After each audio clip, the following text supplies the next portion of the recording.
चलिए अब आपको बताते हैं आखिरकार रूस जैसी महाशक्ति के सामने यूक्रेन टिका कैसे है और किस दम पर ज़ेलेंस्की रूस से अपने इलाकों को छीनने का दम दिखा रहे हैं। इसकी वजह है अमेरिका के हथियार। अमेरिका ने अब तक यूक्रेन को लगभग $49 बिलियन की मदद दी है। अमेरिका की ओर से यूक्रेन को लगातार हथियार दिए जा रहे हैं जिनमें हिमार्स मिले हुए हैं। इनमें रूस की सेना को बड़ा नुकसान पहुंचाने की क्षमता है। ये बात रूस ने खुद भी मानी है कि हिमार्स से उसे काफी नुकसान पहुंचा है। जबकि स्विच ब्लेड ड्रोन ने भी यूक्रेन को वॉर जोन में रूस पर बढ़त बनाने में मदद की है। वहीं अमेरिका से यूक्रेन को हॉवित्जर तोपें भी मिली हैं। इसके अलावा जेवलिन मिसाइलों से तो यूक्रेन ने रूस के एक युद्धपोत तक को मार गिराने का दावा किया हुआ है। इसके साथ साथ नासाम्स डिफेंस सिस्टम भी रूस की मिसाइलों के दुश्मन हैं। वहीं हॉक एयर डिफेंस भी कीव की रक्षा कर रहा है। आसमान से रूस का काउंटर करने के लिए MI हेलीकॉप्टर भी यूक्रेन को अमेरिका से मिला है। तो जमीन पर T-72B टैंक भी यूक्रेन के बड़े मददगार साबित हुए हैं। लेकिन अमेरिका जो हथियार यूक्रेन को सौंपने की तैयारी कर रहा है वो यूक्रेन के अंदर घुसी रूसी सेना की कमर तोड़ सकते हैं। चलिए अब आपको बताते हैं आखिरकार क्यों दुनिया में विश्व युद्ध जैसा माहौल बनने लगा है। इस वक्त दुनिया की 3 महाशक्तियां अमेरिका, रूस और चीन अलग अलग इलाकों में इस टेंशन को और ज्यादा बढ़ा रही हैं। दुनिया के अलग अलग हिस्सों में ये महाशक्तियां युद्धाभ्यास करके विश्व युद्ध की आशंका को और ज्यादा मजबूत कर रही हैं। बात शुरू यूक्रेन से हुई है, लेकिन अब आग साउथ कोरिया, जापान से लेकर ताइवान तक पहुंच गई है। ज़ेलेंस्की अगर अमेरिका गए हैं तो रूस ने भी चीन के साथ मिलकर इसके काउंटर की योजना बना ली है।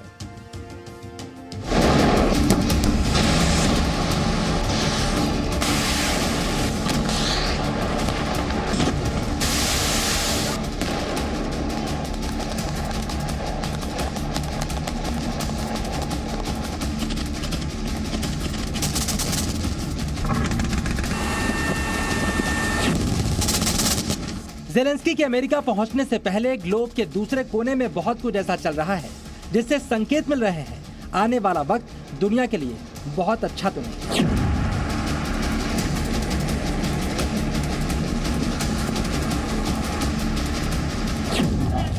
ज़ेलेंस्की के अमेरिका में कदम रखने से पहले बीजिंग से आई एक तस्वीर ने यूक्रेन, नेटो और अमेरिका तीनों की टेंशन बढ़ा दी। पुतिन के बेहद खास 2 बार रूस के प्रधानमंत्री रह चुके और यूक्रेन वॉर के दौरान रशिया सिक्योरिटी काउंसिल के deputy chairman Dmitry Medvedev Putin का खास संदेश लेकर बीजिंग पहुंचे हैं और उन्होंने सीधे चीन के राष्ट्रपति शी जिनपिंग से मुलाकात की है। दोनों नेताओं के बीच दूसरे मुद्दों के साथ साथ यूक्रेन वॉर पर भी लंबी बात हुई है। तो क्या पुतिन ने यूक्रेन वॉर पर अपना फाइनल प्लान जिनपिंग को भी बता दिया है? Сегодня состоялись переговоры с генеральным секретарем ЦК Компартии Китая, председателем Китайской Народной Республики Си Цзиньпином. Мы обсудили вопросы взаимодействия между двумя правящими партиями, между Компартией Китая и Единой Россией. Обсудили вопросы двустороннего взаимодействия нашего. इस पर खुलासा करने से पहले हम आपको कुछ और तस्वीरें दिखाते हैं, जिसके बाद आपको रूस और चीन की तरफ से यूक्रेन और सहयोगियों की तरफ बढ़ रहे खतरे का अंदाजा हो जाए।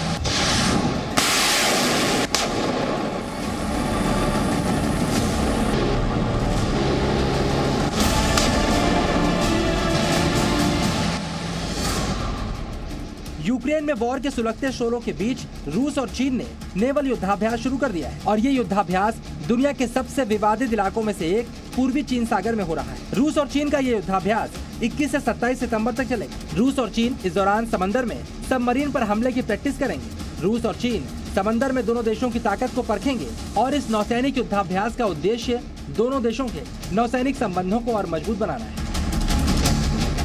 इस युद्धाभ्यास में रूस और चीन के युद्धपोतों के साथ साथ पनडुब्बियां भी हिस्सा ले रही हैं। और ये युद्धाभ्यास क्यों वर्ल्ड वॉर की प्रैक्टिस माना जा रहा है, इसका निशाना कौन है, इसे समझने के लिए आप ये मैप देखिए। रूस और चीन का युद्धाभ्यास ईस्ट चाइना सी में चल रहा है। इस इलाके में अमेरिकी युद्धपोत भी तैनात है। अमेरिका के सहयोगी देश साउथ कोरिया, जापान और ताइवान से भी ये इलाका नजदीक है। अमेरिका यहाँ पर जापान और साउथ कोरिया के लिए एक्टिव है। ऐसे में अब रूस और चीन मिलकर यहाँ अमेरिका और सहयोगियों पर संभावित हमले की प्रैक्टिस कर रहे हैं। लेकिन खतरा सिर्फ इतना नहीं, इसी इलाके के पास सिर्फ एक दिन पहले अमेरिका और साउथ कोरिया ने मिलकर अपनी आसमानी ताकत दिखाई। अब आप इन तस्वीरों को देखिए जिसमें साउथ कोरिया को अमेरिका से मिले F-35 जैसे घातक लड़ाकू विमानों के साथ साथ अमेरिका के B-1B स्ट्रेटेजिक बॉम्बर उड़ान भर रहे हैं। ये युद्धाभ्यास इस इलाके में चीन के समर्थक नॉर्थ कोरिया के एक के बाद एक किए जा रहे बैलिस्टिक मिसाइलों के परीक्षण के जवाब में किया गया और इस युद्धाभ्यास के जरिए अमेरिका ने नॉर्थ कोरिया और उसके सहयोगी चीन और रूस को भी संदेश दे दिया है कि साउथ कोरिया और जापान को परमाणु धमकी का जवाब अब उसी अंदाज में दिया जाएगा। इधर चीन भी इस इलाके में अमेरिका के एंट्री से नाराज रहता है। कुल मिलाकर यूक्रेन वॉर जोन के बाद इस पूरे इलाके में भी टेंशन हाई है, क्योंकि यहाँ भी रूस, चीन और अमेरिका जैसी महाशक्तियाँ लोकल खिलाड़ियों के साथ युद्ध के शोले भड़काने के लिए मौजूद हैं। ये एक प्रकार से ये दिखाना है कि साइकोलॉजिकल वारफेयर का हिस्सा है। अगर आप देखें ईस्ट चाइना सी में साउथ कोरिया भी है, जापान भी है, उनके ऊपर प्रेशर, और जो जापान के साथ पहले ही चीन का जो सेनकाकू आइलैंड लेके मतभेद है, तो ये एक साइज है, एक ये दिखाना कि दोनों देश चीन और रूस इकट्ठे हैं।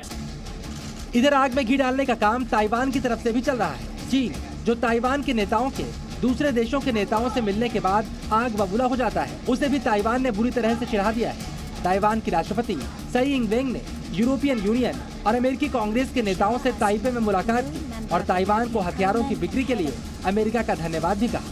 对全球威权主义持续扩张，台湾有能力也有意愿跟国际民主阵线伙伴加强合作。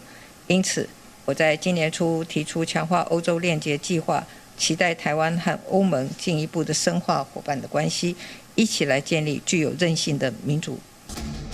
वैसे ये वही अमेरिकी कांग्रेस है जिसे अमेरिका में जेलेंस्की भी संबोधित करने वाले हैं, और सब कुछ जेलेंस्की के प्लान के मुताबिक रहा तो कुछ ऐसा ही बयान जेलेंस्की भी दे सकते हैं। लेकिन पुतिन क्या करेंगे? एक और तस्वीर देखिए। ये बेलारूस और रूस के सैनिक हैं जो यूक्रेन बॉर्डर के पास एक बार फिर से युद्धाभ्यास कर रहे हैं। 2 दिन पहले रूस और बेलारूस के नेताओं ने भी मुलाकात की थी और इस दौरान यूक्रेन वॉर का मुद्दा उठा था। और अब भीषण ठंड में दुश्मन के इलाकों में घुसकर ऑपरेशन करने का रूस का बेलारूस के साथ जारी युद्धाभ्यास बता रहा है कि जेलेंस्की की अमेरिका यात्रा के नतीजे काफी घातक भी हो सकते हैं। ब्यूरो रिपोर्ट, ज़ी मीडिया।